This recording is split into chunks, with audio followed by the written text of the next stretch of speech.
নমস্কার বন্ধুরা, তোমরা সবাই কেমন আছো? আশা করি সবাই ভালো আছো। আমি এখন তোমাদের সঙ্গে ভর্তি মাছের কাটা আলু দিয়ে মাখা মাখা করে রান্না করার রেসিপি শেয়ার করছি। মাছগুলো আমার ভাজা হয়ে গেছে, দেখো কাটাগুলো। এরপর তেলের ভিতরে জিরে আর তেজপাতা ফোড়ন দিয়ে আলুগুলোকে ভেজে নিচ্ছি। আলুগুলো আমার ভাজা হয়ে গেছে। এবার পরিমাণ মতন হলুদ,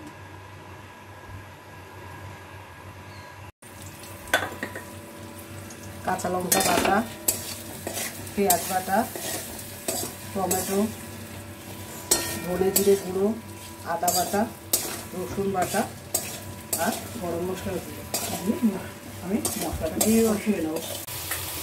মশলাটা কষানো শুরু হয়ে গেছে। যখন মশলা থেকে তেল বেরোবে তখন মাছগুলো দিয়ে দেবে।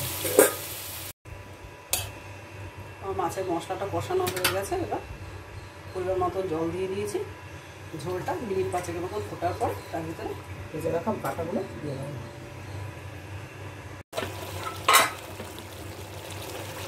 ঝোলটা ফুটে গেছে। এবার মাছের ভেজে রাখা কাঁটাগুলো দিয়ে দিয়েছি। একটু গা মাখা হলে নামিয়ে নেবো আমার ভেটকি মাছের কাটা চচ্চড়ি। আমার আজকে রেসিপিটা তোমাদের কেমন লাগলো জানিও। এরকমভাবে একবার ট্রাই করো বাড়িতে, আশা করি ভালো লাগে। Thank you. কালকে নতুন একটা ভিডিও নিয়ে তোমাদের সঙ্গে হাজির করবো। ভালো থেকো সবাই।